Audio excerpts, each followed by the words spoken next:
जसपुर में उत्तराखंड राज्य आपदा प्रबंध प्राधिकरण के उपाध्यक्ष राज्य मंत्री विनय रोहेला ने कहा कि उनके अथक प्रयासों से विधानसभा क्षेत्र जसपुर के लोगों को वर्षों पुरानी रोडवेज बस अड्डे की समस्या का समाधान संभव हो सका है। मुख्यमंत्री ने इस समस्या को गंभीरता से लेते हुए उत्तराखंड परिवहन सचिव को रोडवेज बस अड्डे की स्थापना के निर्देश दिए। इसके बाद ग्राम गांगूवाला में बीएसबी इंटर कॉलेज के पीछे स्थित भूमि को रोडवेज बस अड्डे के निर्माण हेतु परिवहन विभाग को हस्तांतरित किया गया। उन्होंने बताया कि 4 जून 2026 को उन्होंने उत्तराखंड के परिवहन मंत्री को पत्र लिखकर नए बस अड्डे की निर्माण प्रक्रिया पूर्ण होने तक प्रस्तावित स्थल से रोडवेज बसों के संचालन एवं ठहराव की व्यवस्था करने की मांग की थी। परिवहन मंत्री के निर्देश पर महाप्रबंधक द्वारा शासनादेश जारी किया गया, जिसके तहत नए बस अड्डे की कार्रवाई पूर्ण होने तक प्रस्तावित स्थल पर बसों के संचालन और फैचर स्टॉपेज की व्यवस्था कर दी गई। राज्य मंत्री विनय रोहेला ने बीएसबी इंटर कॉलेज के पीछे स्थित प्रस्तावित बस अड्डा स्थल का फीता काटकर और हरी झंडी दिखाकर रोडवेज बस अड्डों का संचालन शुरू किया। साथ ही शासन ने परिवहन विभाग को नए रोडवेज बस अड्डे के निर्माण के लिए डीपीआर तैयार कर भेजने के निर्देश दिए। उम्मीद है कि निर्माण कार्य के लिए जल्द ही धनराशि स्वीकृत हो जाएगी। राज्य मंत्री विनय रोहेला ने जसपुर में रोडवेज बसों के संचालन की व्यवस्था शुरू होने पर मुख्यमंत्री पुष्कर सिंह धामी एवं परिवहन मंत्री का क्षेत्र की जनता की ओर से आभार व्यक्त करते हुए धन्यवाद दिया। इस मौके पर जिला अध्यक्ष मनोज पाल भी मौजूद रहे। देखिए, माननीय मुख्यमंत्री श्री पुष्कर धामी जी के निर्देशों पर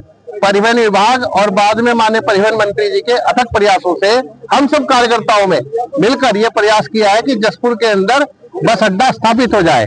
इसी क्रम में यहाँ से इस भूमि का चयन हुआ। इस भूमि के चयन उपरांत ये भूमि राज्य सरकार ने परिवहन विभाग को बिना शुल्क आवंटित की है। बिना शुल्क, और यदि शुल्क हो जाए तो उसमें 3-4 करोड़ रुपए का शुल्क लगता, जो परिवहन विभाग दे नहीं सकता। इन परिस्थितियों में ये भूमि आज पहले से ही, अभी 15 दिन पहले से ही परिवहन विभाग के नाम आवंटित कर दी गई है और इस पर बाकायदा परिवहन विभाग द्वारा आदेश जारी करके निर्देशित कर दिया गया कि अब यहाँ पर बसें रुकेंगी बाहर से और सवारियों को उतारेंगी और लेके जाएंगी। इन परिस्थितियों में इसकी डीपीआर बनाने के आदेश जारी होंगे। मुझे अंदाजा है कि 7-8 करोड़ की इसकी डीपीआर बनेगी और तब यहाँ पे एक वर्कशॉप होगी, यात्री भवन होगा, एडमिनिस्ट्रेशन ब्लॉक होगा, पेट्रोल पंपा होगा, अंदर ही इसकी बाउंड्री होगी, शौचालय होंगे, दुकानें होंगी और एक अच्छा भव्य और दिव्य बस अड्डा बनेगा। लेकिन हम लगातार प्रयास करते रहते हैं। पिछली बार भी हमने स्वागत रेस्टोरेंट के बराबर बस अड्डे को बनाने का प्रयास किया था। तब हमारे यहाँ पे कुछ लोगों ने हमारे खिलाफ प्रेस करके ये कहा था कि विनय रोहेला गलत कर रहे हैं। 10 साल के अंदर ये बस अड्डा नहीं बना पाए। आज हम सब मिलने के प्रयास किया है पार्टी ने कि बस अड्डा बने।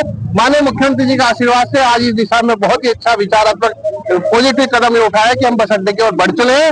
निश्चित रूप से बस अड्डा जसपुर के विकास के लिए स्वर्णिम अवसर प्रदान करेगा। अब जबकि ये शुरुआत हो गई है तो इसको किस तरह से देखें? यहाँ से जो है आवागमन जारी है, यात्रियों का आवागमन जारी है और सुरक्षा की दृष्टि से कितना पुख्ता है? यहाँ पे लगभग सभी बसें आया करेंगी, सवारियों को उतारेंगी, लेके जाएंगी। टीआई यहाँ पे नियुक्त हो गया, कर्मचारी नियुक्त हो गया। धीरे धीरे व्यवस्था स्थापित होनी शुरू होंगी। आज मान लो बसें आई है, कल को बसें उतरनी शुरू होंगी। व्यवस्था विभाग बना रहा है। तरह से अभी थोड़ा सा इंटीरियर क्षेत्र है तो इसमें सुरक्षा की दृष्टि से रात्रि में किस तरीके से आप रात्रि में किस तरीके से महिलाओं को, बच्चों को उसमें सुरक्षा की दृष्टि से किस तरह देखते हैं? जो यहाँ पे यात्री रुकेंगे, उतरेंगे, निश्चित रूप से मैं पुलिस विभाग से अनुरोध करूंगा कि वहाँ पे यहाँ पुलिस व्यवस्था रखे और इसके अतिरिक्त भी अन्य समय समय पर दिक्कत आएंगी तो मैं और जिला अध्यक्ष जी सभी पार्टी के कार्यकर्ता मिलकर काम यहाँ कर ही रहे हैं और उन समस्याओं का समाधान कराएंगे। निरंतर भारतीय जनता पार्टी का कार्यकर्ता पदाधिकारी पिछले लंबे समय से हम सब लोग इस बात के लिए प्रयासरत थे कि जसपुर विधानसभा को एक स्थायी रोडवेज बस स्टैंड, एक डिपो की मांग हमारी थी कि वो चल रही थी।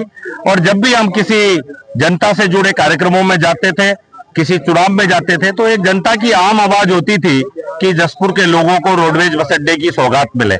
आज मैं अपने प्रदेश के यशस्वी मुख्यमंत्री जी का, अपने प्रदेश के परिवहन मंत्री जी का हृदय से धन्यवाद करता हूं कि उन्होंने हम सब लोगों को आज जसपुर के इस बस अड्डे के रूप में इस भूमि का आवंटन परिवहन विभाग को हुआ है और वहां से परिवहन निगम को निःशुल्क ये भूमि हस्तांतरित हुई है और आज से यहाँ विधिवत अपनी गाड़ियों का शुभारंभ भी यहाँ किया जा रहा है। जल्दी डीपीआर बनते हुए, यहाँ का निर्माण होते हुए आप देख रहे होंगे उधर कि इस भूमि के ऊपर जो स्वामित्व का विषय है उसका भी एक सूचना पट यहाँ लगा है और यहाँ अपने परिवहन निगम के सभी अधिकारीगण हैं, हमारे यहाँ के प्रशासनिक पूरी टीम, यहाँ के उप जिलाधिकारी, तहसीलदार, सब लोग हम यहाँ विद्वान हैं। वास्तव में जसपुर के लिए बहुत ही खुशी का विषय है कि पुष्कर धामी जी ने जो वादा किया था, उन वादों में एक वादा ये भी था कि हम यहाँ रोडवेज बस स्टैंड दें, और आज वो भलीभूत होते हुए नजर आ रहा है। मैं अपने क्षेत्र की जनता का, माननीय प्रदेश के मुख्यमंत्री जी का, अपने परिवहन मंत्री जी का बहुत बहुत हृदय से धन्यवाद करता हूँ।